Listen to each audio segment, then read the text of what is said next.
Hello students, जैसा कि आप लोग जानते हो अपन स्टडी कर रहे थे अपनी जूलॉजी का लास्ट चैप्टर, जिसमें क्या दिया गया है, जिसमें बायोमेडिकल टेक्नोलॉजी के बारे में बताया गया है। ठीक है, जैव चिकित्सा की कौन कौन सी तकनीकें हैं उनके बारे में अपन स्टडी कर रहे हैं।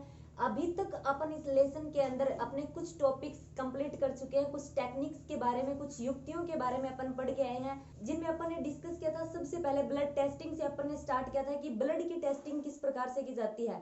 तो ब्लड टेस्टिंग में अपन ने स्टडी किया था TLC, total leukocyte count, DLC, differential leukocyte count and haemoglobin की काउंट ब्लड के अंदर। एंड इसके अलावा अपन ने एरिथ्रोसाइट सिडमेंसन रेट के बारे में डिस्कस किया था। ये जो टॉपिक थे अपन ने ब्लड से रिलेटेड देखे थे। इसके अलावा अदर जो अपने टॉपिक थे उसमें अपन ने किन के बारे में डिस्कस किया था, चिकित्सा विज्ञान के अंदर प्रमुख कुछ विधियां और टेक्निक थी उनके बारे में पढ़ा था, जिसमें अपन ने हार्ट के लिए डिस्कस किया था ईसीजी के ऊपर, इलेक्ट्रोकार्डियोग्राफी के ऊपर, एंड ब्रेन के लिए किसके ऊपर डिस्कस किया था, ईईजी के ऊपर। ठीक है, इतने टेक्निक, इतनी टूल्स जो थी अपन इस अपने लेसन के अंदर कंप्लीट कर चुके हैं। अपना वीडियो होगा उसमें अपन डिस्कस करेंगे सीटी स्कैन के ऊपर।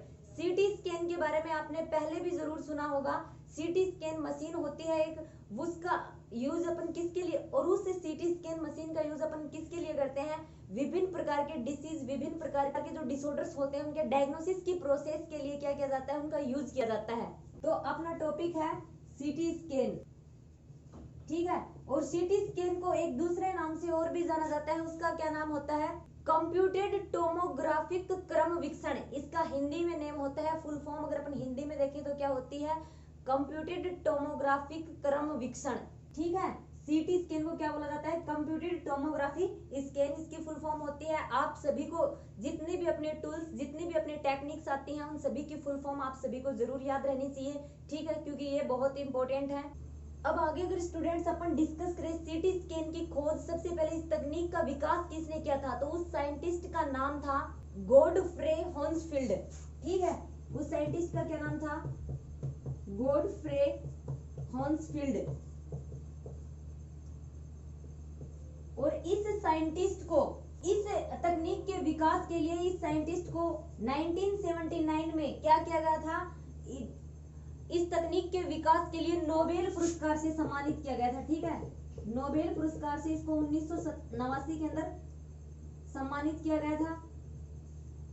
और इस तकनीक का विकास कब किया था इसने, 1968 में। ठीक है, तकनीक का विकास किया था 1968 में। और अपने चिकित्सा विज्ञान में ये जो तकनीक है ये बहुत ही महत्वपूर्ण तकनीक है। इस तकनीक के अंदर क्या होता है, एक्स किरणें जो होती हैं, उन एक्स किरणों को क्या करते हैं, कंप्यूटर के साथ, कंप्यूटर तकनीक के साथ संयोजित कर देते हैं। ठीक है, और अपनी जो ये टेक्निक होती है, ये जो तकनीक होती है चिकित्सा विज्ञान में बहुत ही महत्वपूर्ण तकनीक होती है। इस तकनीक में क्या किया जाता है, इस तकनीक के अंदर जो एक्स किरणें होती है, एक्स किरणों का प्रयोग कंप्यूटर तकनीक के साथ संयोजित करके बॉडी के किसी भी पार्ट का क्या कर लिया जाता है, द्विविमीय या फिर त्रिविमीय अनुप्रस्थ काट का चित्र प्राप्त कर लिया जाता है। ठीक है, सीटी स्कैन की जो ये प्रोसेस होती है, इस प्रोसेस में एक्सरेज जो होती हैं, एक्स किरणें जो होती हैं, उनका प्रयोग करते हुए उनका कंप्यूटर तकनीक के साथ यूज करते हैं, उनको कंप्यूटर तकनीक के साथ संयोजित करते हैं तथा बॉडी के किसी भी अंग की क्या कर लेते हैं,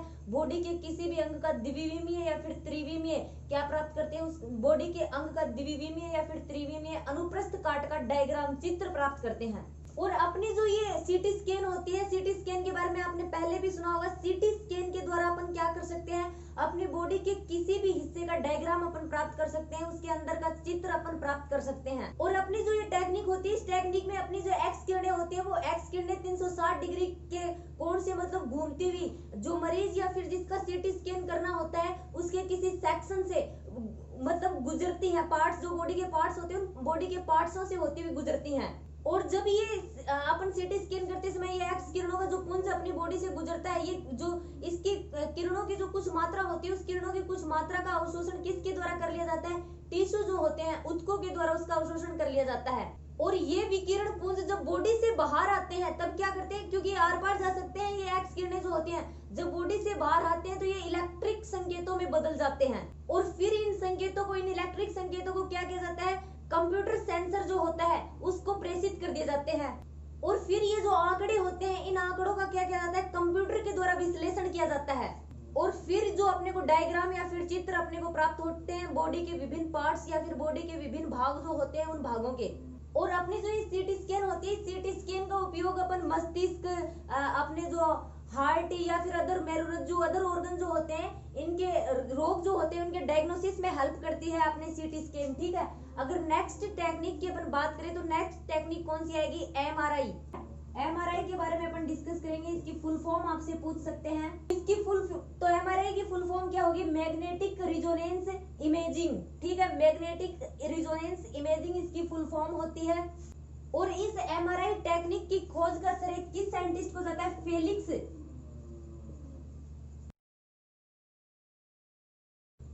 एवं एडवर्ड एम परसेल। ये दो साइंटिस्ट थे, फेलिक्स ब्लॉक एवं एडवर्ड एम परसेल। इन्होंने क्या किया था? सबसे पहले एमआरआई मैग्नेटिक रिजोनेंस इमेजिंग जो थी इसकी खोज की थी, और इस खोज के लिए इन्हें नोबेल पुरस्कार से भी सम्मानित किया गया था। और कब किया गया था? सन 1952 के अंदर। ठीक है, 1952 के अंदर इस खोज के लिए इनको क्या किया गया था? नोबेल पुरस्कार से सम्मानित किया गया था इन साइंटिस्ट को। और अपनी जो एमआरआई टेक्निक होती है ये सीटी स्कैन से भी ज्यादा मतलब महत्वपूर्ण होती है। इसमें ज्यादा अच्छे परीक्षण अपने को प्राप्त होते हैं, ज्यादा स्पष्ट इसके परीक्षण होते हैं। क्यों होते हैं? क्योंकि इस टेक्निक के अंदर एक्स किरणों का यूज नहीं किया जाता है। ठीक है, जैसे कि आप लोग जानते होंगे सीटी स्कैन के अंदर एक्स किरणों का यूज किया जाता है, और एक्स किरणें क्या होती है? बहुत ही हानिकारक किरणें होती है अपनी बॉडी के लिए। ठीक है, इसलिए एमआरआई जो होती है वो सीटी स्कैन से बेहतर टेक्निक होती है, बिकॉज इसमें एक्स किरणों का यूज नहीं किया जाता। एंड अपनी जो एमआरआई होती है, इस एमआरआई के द्वारा जो अपन डायग्राम प्राप्त करते हैं, जो त्रिविमीय चित्र अपन प्राप्त करते हैं, वो त्रिविमीय चित्र अपने बॉडी के पार्ट्स के जो त्रिविमीय चित्र होते हैं वो सीटी स्कैन से ज्यादा अधिक स्पष्ट होते हैं। ठीक है, सीटी स्कैन से भी अपन अपने पार्ट के त्रिविमीय, अपने बॉडी पार्ट के त्रिविमीय क्या कर सकते हैं? चित्र या फिर डायग्राम प्राप्त कर सकते हैं। बट एमआरआई से प्राप्त किए गए जो डायग्राम होते हैं वो ज्यादा अधिक स्पष्ट होते हैं। अपनी जो एमआरआई तकनीक होती है ये किस सिद्धांत पर कार्य करती है? नाभिकीय मैग्नेटिक रिजोनेंस। ठीक है, किस सिद्धांत पर कार्य करेगी? ये नाभिकीय मैग्नेटिक रिजोनेंस। ठीक है, अपनी जो एमआरआई होती है वो इस सिद्धांत पर कार्य करती है, नाभिकीय मैग्नेटिक रिजोनेंस। और इसमें होता क्या है? इसमें अत्यधिक प्रबल चुंबकीय क्षेत्र तथा रेडियो तरंगों के वातावरण में, रेडियो तरंगों का एनवायरनमेंट होता है चारों तरफ, रेडियो तरंगों के वातावरण में उत्पन्न हाइड्रोजन परमाणुओं के केंद्रक के विद्युत आवेश एवं लघु चुंबकीय गुणों को उपयोग में लिया जाता है। ठीक है, विद्युत आवेश एवं लघु चुंबकीय गुणों को यूज में लिया जाता है। मतलब इसमें होता क्या है? जिस मरीज का परीक्षण करना होता है उस मरीज को 2 मीटर चौड़े कक्ष में लेटा दिया जाता है। ठीक है, जिस मरीज का भी एमआरआई परीक्षण करना होता है उसको 2 मीटर चौड़े एक कक्ष के अंदर लेटा दिया जाता है। और ये कक्ष जो होता है ये किससे घिरा रहता है? विद्युत चुंबकों से घिरा हुआ रहता है। पूरा का पूरा जो ये कक्ष होता है ये विद्युत चुंबकों से घिरा रहता है।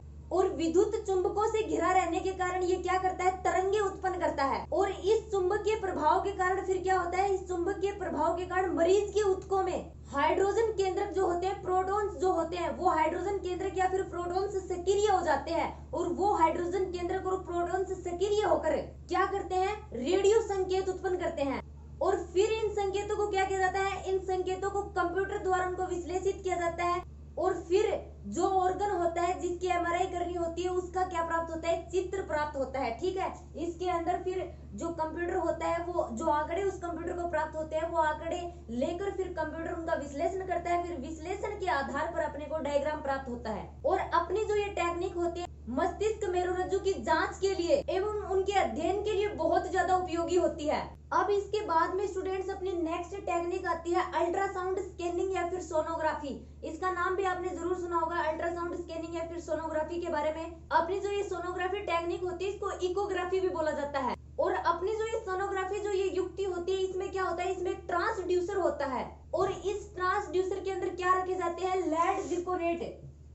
लेड जिरकोनेट पदार्थ के कुछ क्रिस्टल रखे जाते हैं। ठीक है, सोनोग्राफी जो अपनी युक्ति होती है उसमें ट्रांसड्यूसर होता है। ट्रांसड्यूसर के अंदर लेड जिरकोनेट के कुछ क्रिस्टल रखे जाते हैं। और फिर होता क्या है? ये अपने जो क्रिस्टल होते हैं इन क्रिस्टलों पर विद्युत प्रभाव जब पड़ता है तब क्या होती है? उच्च तरंगों की ध्वनि उत्पन्न होती है। और ये जो ध्वनि तरंगे उत्पन्न होती हैं इन ध्वनि तरंगों को क्या बोला जाता है? पराध्वनि या फिर अल्ट्रासाउंड को मनुष्य के शरीर के विभिन्न भागों और ऊतकों पर डाला जाता है। जब इनको मनुष्य के या फिर रोगी व्यक्ति के ऊतकों पर डाला जाता है तो फिर वो क्या होता है, वो उनसे टकराकर वापस लौट आती है, ठीक है। और ये जो प्रतिध्वनियां वापस आती है, इनको ट्रांसड्यूसर जो होता है वो ग्रहण कर लेता है और इन तरंगों को फिर ट्रांसड्यूसर क्या कर देता है, विद्युत संकेतों में बदल देता है। और फिर जो ये विद्युत संकेत होते हैं, ये विद्युत संकेत एक मॉनिटर होता है, उस मॉनिटर के ऊपर अपने को प्रदर्शित होते हैं, उस मॉनिटर के ऊपर अपने को दिखाई देते हैं और ये अपने को द्विविमीय चित्रों के रूप में दिखाई देते हैं।